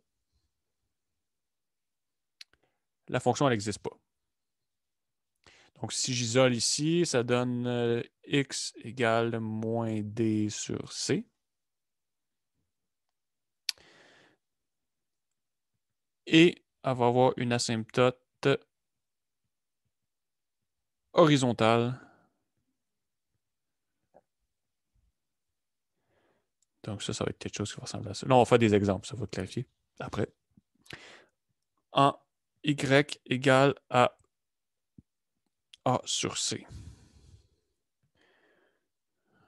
Donc, ces deux nombres-là ici, on les divise, ça va donner la valeur de l'asymptote horizontale. OK, fait que lui, peut-être ça vaut la peine qu'on fasse les deux numéros, en fait, parce que c'est moins clair, peut-être, vu qu'on n'a pas vu c'est quoi l'asymptote. OK? Donc, numéro K. K. C'était quoi? C'était y égale à x moins 1 sur x plus 1. OK? Donc ici, on va avoir une asymptote horizontale quand ça va être égal à 0. Asymptote. Ah non, verticale, excusez, verticale. Verticale en si x plus 1 égale 0. Donc, en x égale moins 1. Puis, on va avoir asymptote horizontale en y égale. Donc, c'est pas une erreur que ce soit x et y ici, c'est normal. Parce que y égale quelque chose, c'est comme ça, horizontal. Puis x égale quelque chose, ça nous donne une ligne comme ça dans le graphique. On va le voir. Mais ici, c'est quoi? Normalement, c'est A sur C qu'on avait vu. A, c'était quoi? C, c'était quoi? On va juste se rappeler. Donc, c'est le terme devant le X en haut, puis le terme devant le C en haut. Donc, dans notre cas, à nous, ça va nous donner quel nombre? Y. Donc, Y, c'est A sur C, puis c'est cette forme-là ici. Donc, nous, dans notre problème, ça va donner 1. Exact. Donc, vu qu'il n'y a pas de nombre devant X et Y, ben, devant X aux deux endroits, c'est comme sous-entendu si on veut qu'on a un 1 qui est multiplié ici. Là. Right? Donc, une autre couleur. Celui-là ici. Il s'en va là, puis celui-là ici. Il s'en va là. Donc, j'obtiens 1 sur 1 qui égale 1. OK? Donc, qu'est-ce que ça veut dire ça?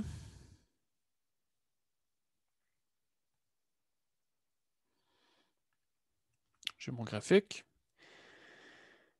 J'ai 1, 2, 3, 4. 1, 2, 3, 4. 1, 2, 3, 4. 1, 2, 3, 4. En x égale à moins 1, j'ai une asymptote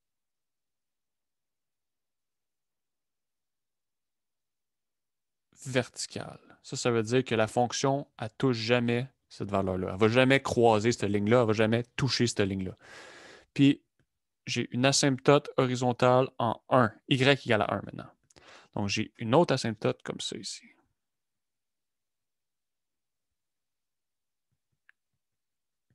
La fonction, elle touche jamais, elle vaut jamais 1. OK? Puis, une fonction de ce type-là, elle va soit être comme ça, quelque chose comme ça, ou comme ça ici.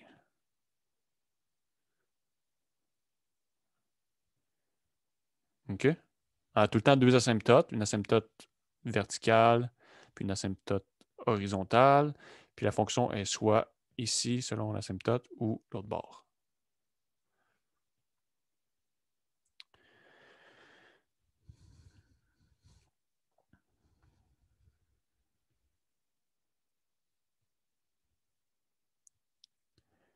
Donc, si on a tracé ça en examen, qu'est-ce qu'on fait?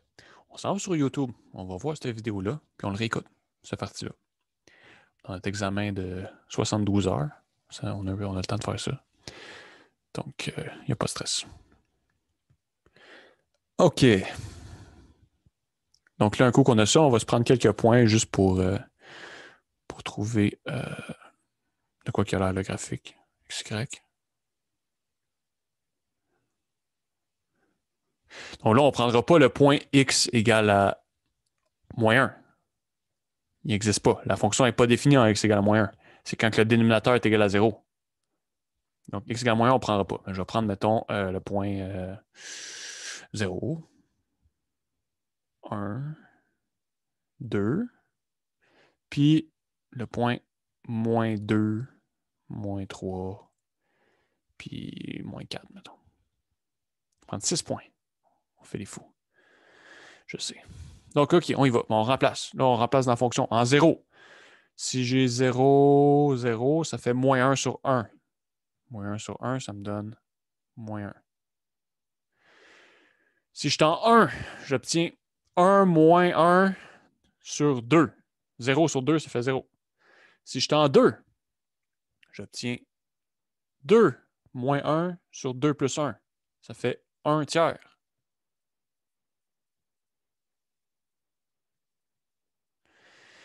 Si je suis en moins 2, j'obtiens moins 2 moins 1. Donc, moins 3 sur moins 2 plus 1 sur moins 1. Ça donne plus 3. En moins 3, j'obtiens moins 4 sur moins 2 qui me donne plus 2. Un moins sur un moins, ça fait un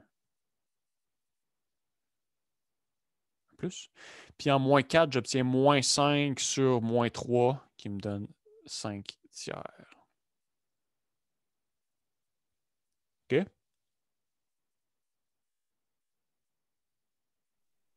Je m'excuse, Mathieu, peux-tu répéter comment tu as fait ça? Je n'ai pas bien compris. Comment j'ai fait pour trouver les nombres? Ouais, c'est ça. OK. Dans le fond, chaque nombre X, je le remplace dans la valeur de Y pour trouver sa valeur. Par exemple, le moins 4, ça va donner moins 4 moins 1 sur moins 4 plus 1 OK. qui me donne moins 5 sur moins 3 qui me donne 5 sur 3. Donc, ça, c'est le nombre que j'ai écrit. OK. Ouais. Donc, je fais ça pour chaque nombre que j'ai fait. C'est ce que j'ai fait oralement, si on veut. Mais à chaque fois, je remplace la valeur de X par, mettons, moins 3. Ça me donnait moins 3 moins 1 sur moins 3 plus 1. Puis là, je dis, OK, ça me donne finalement 2. Mais c'est ce que je fais. Je remplace à chaque fois dans ma fonction. Merci. Bienvenue. C'est quoi ma chaîne YouTube? Je vais l'écrire dans le chat. Les majuscules, c'est pas important, mais c'est ça le nom.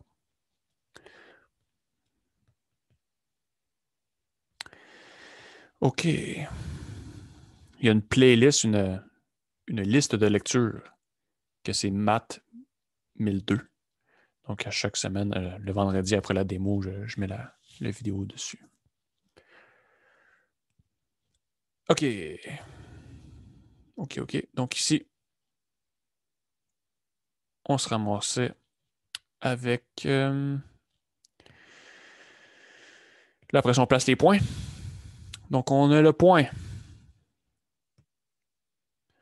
Peut-être écrire d'autres chiffres. 3, moins 1, moins 2, moins 3, moins 2, moins 3, moins 4, 1, 2.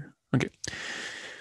On avait le point 0, moins 1. Je vais mettre je ne veux pas ce couleur-là, je veux rouge. 0, moins 1. On a le point 1, 0. On a le point 2, 1 tiers à peu près ici. Puis on le sait là, que on le sait. Une fonction comme ça va tout le temps comme aller proche des asymptotes. À l'infini. Ça ne touche jamais. Ça ne va jamais croiser cette ligne-là ici. Ça ne croise jamais, mais ça va de plus en plus proche. OK. OK. Puis en haut, on obtient quoi? Moins 2, 3. Moins 3, 2. Puis moins 4, 5 tiers. 5 tiers, c'est quasiment 2, mais c'est un tiers de moins que 2, si on veut. Fait que c'est proche, mais pas exactement. Donc, final, on obtient quelque chose qui ressemble à ça ici. Donc, voilà. Ça, c'est le graphique de y égale x moins 1 sur x plus 1. Voilà son graphique.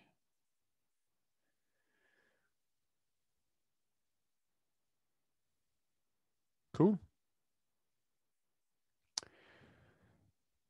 Est-ce que vous voulez qu'on fasse l'autre par rapport à ça?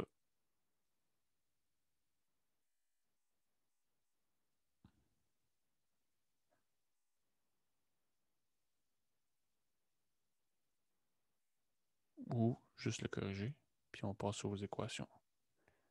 Les préférences? C'est le même principe, c'est juste que les x valent 2 au lieu de valoir 1. Exactement. Donc ici, l'asymptote horizontale que je vais trouver, là, vu que c'est l'équation, ben, on peut le dire comme. Donc, c'est 2x moins 1, 2x plus 1. C'est la même chose, mais avec des 2. OK? Fait que la seule chose qui va changer,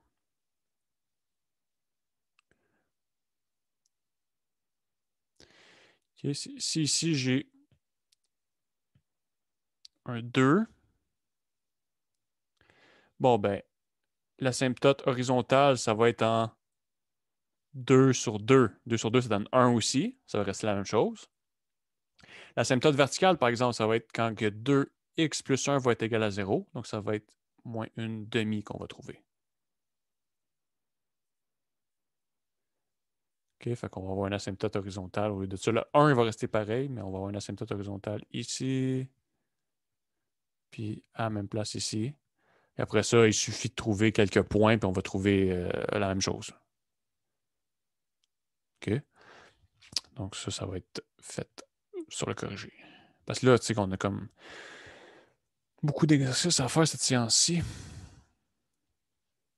En théorie, les exercices supplémentaires, c'est à la page 52, on les avait fait la semaine passée quand on a fini un heure d'avance. Là, je vais vous mettre sur le corrigé. C'est le même principe. S'il y a de quoi de pas clair, vous me le direz. Mais d'après moi, ça va être pas pire. Avec les explications qu'on a faites pour ce numéro-là, comme la vidéo, puis le corrigé, on devrait être pas pire. Il faut juste que j'efface tout.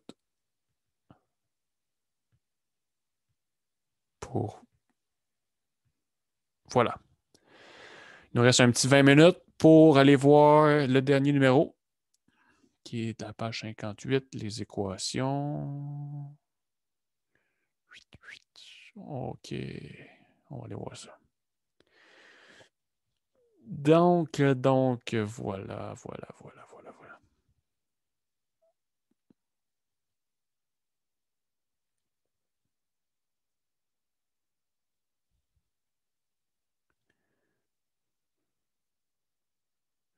On va y arriver.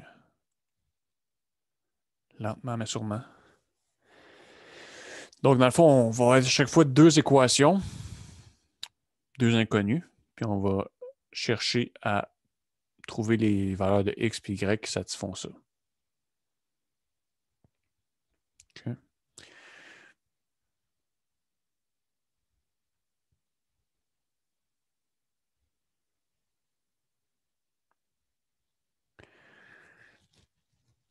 Donc, il faut que j'en fasse au moins 3. Parce qu'il y en a au moins 3 que c'est différent. Comment les faire? Donc, pour le A, mettons, sans plus tarder, on va lâcher le rouge, là, ça devient agressant. Vert, comme du gazon. A. 2x plus y égale à 5. Puis l'autre, x moins y égale à moins 2. Donc là, il y a plusieurs façons de résoudre un système comme ça. Mais il y en a une qui a été vue dans le cours, je pense.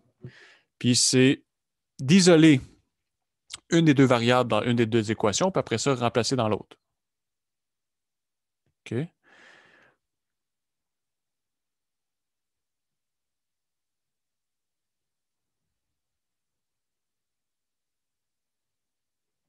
OK. Donc ici, mettons, là, elle s'isole bien.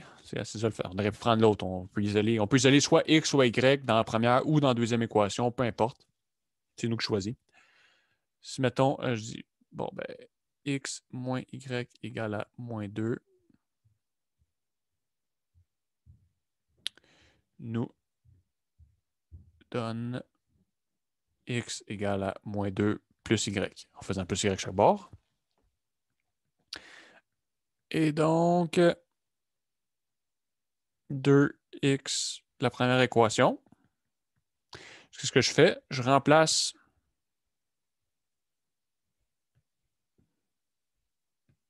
x par 2 plus y. Moins 2 plus y. J'obtiens quoi? 2 fois, là, il faut faire attention, le 2 se distribue à toutes. le moins 2 plus 2. Comme ça ici. Donc, j'ai remplacé x par la valeur isolée. Donc, j'ai plus deux variables, j'ai juste une variable y à trouver. Je vais trouver la valeur de y, blabla, y égale quelque chose. Après ça, cette valeur-là de y, je vais la remplacer ici pour trouver la valeur de x.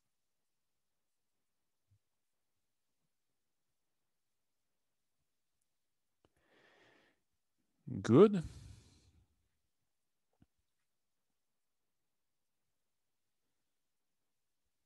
Parfait.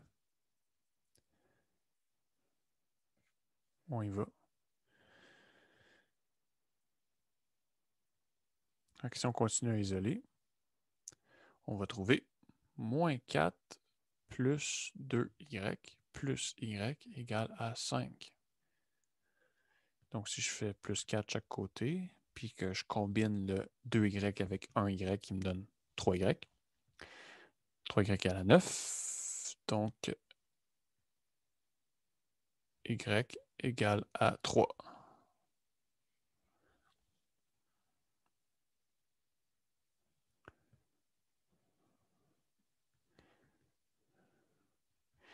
Et donc, x égale moins 2 plus y qui égale moins 2 plus 3 qui égale à 1.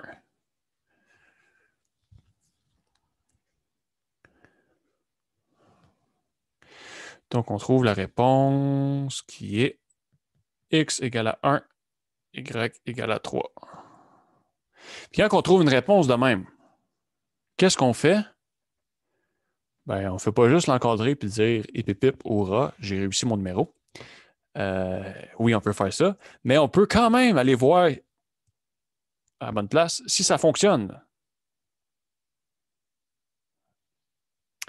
OK, donc là, j'ai trouvé x égale à 1 puis y égale à 3. Est-ce que ça fonctionne? 1 moins 3, ça donne bien moins 2. 2 fois 1, 2 plus 3, ça donne bien 5. OK, la réponse que j'ai trouvée, ça marche. Ça satisfait l'équation. Donc, je suis sûr que c'est une bonne réponse. Donc, je peux aller me coucher sans stress, remettre mon examen et dire, je le sais à 100% que c'est la bonne réponse. Ça fit. Et pépé pourra. Là, c'est le temps de célébrer. Pas avant. Good. C'est comme ça qu'on fait. On isole une des deux variables dans une des deux équations. Là, on a décidé d'isoler x dans la deuxième équation. En général, on choisit celle qui nous semble être le plus facile, mais une ou l'autre, ça va marcher. Après ça, on remplace dans l'autre équation qu'on n'a pas utilisée. Donc ici, je choisis la deuxième équation. J'essaie de faire back, ça ne fonctionne pas.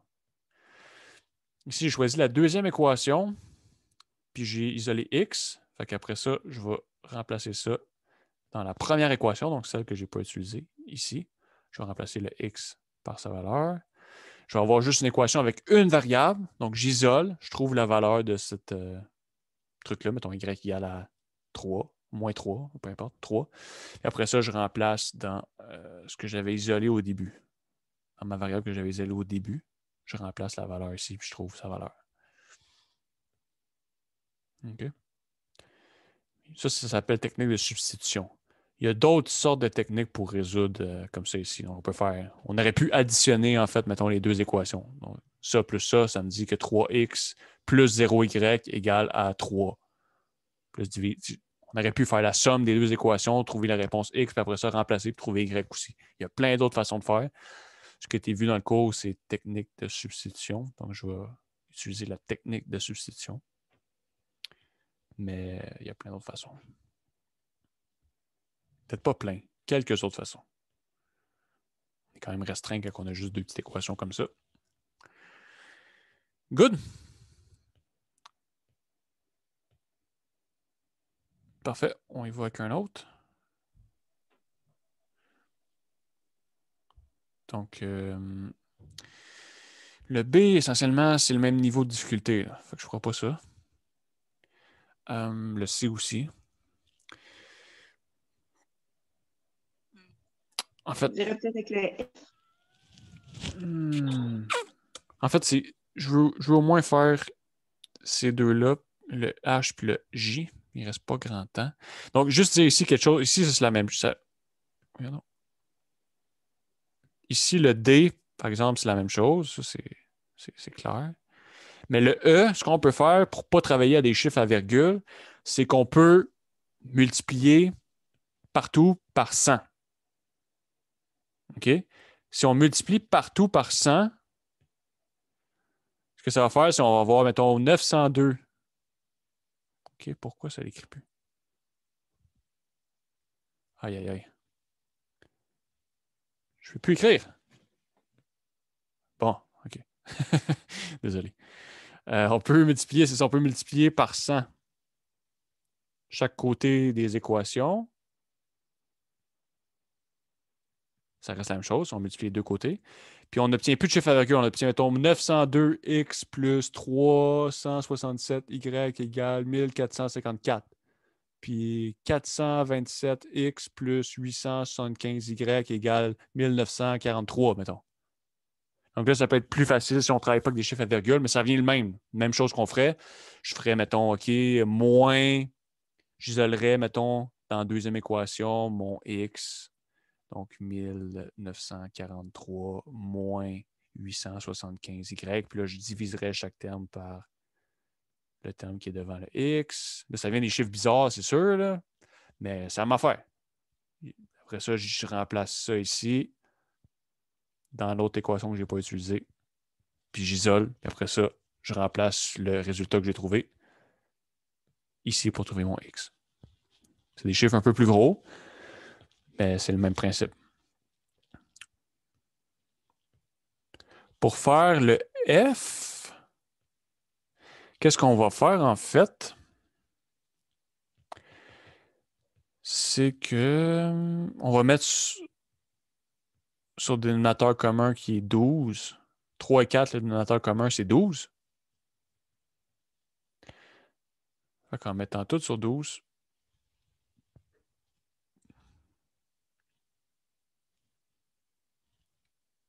ben je vais juste dire ce qu'on fait au moins. Pour qu'on puisse comprendre. On veut isoler X, on veut isoler Y. Mais là, on a des fractions. Fait qu'on veut juste comme éliminer les fractions. Comment qu'on fait pour éliminer les fractions ici?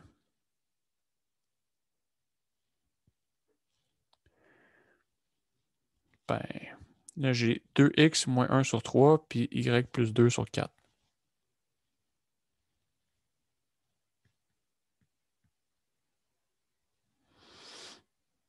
Mettons. Bon, ben là, je vais les mettre les 2 sur 12. Aïe, aïe, aïe. Les 2 sur 12. Fait que je vais multiplier par 4 ici. Je vais multiplier par 3 ici. 3 sur 3. Je n'ai rien changé. Je n'ai pas à multiplier rien ici parce que je n'ai pas multiplié quelque chose. J'ai multiplié par 4 sur 4. J'ai multiplié par 3 sur 3. J'ai multiplié par 1, en fait. J'ai le droit de faire ça.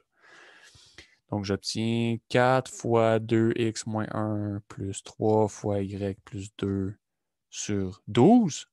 Mais là, je peux multiplier par 12 chaque côté, en fait.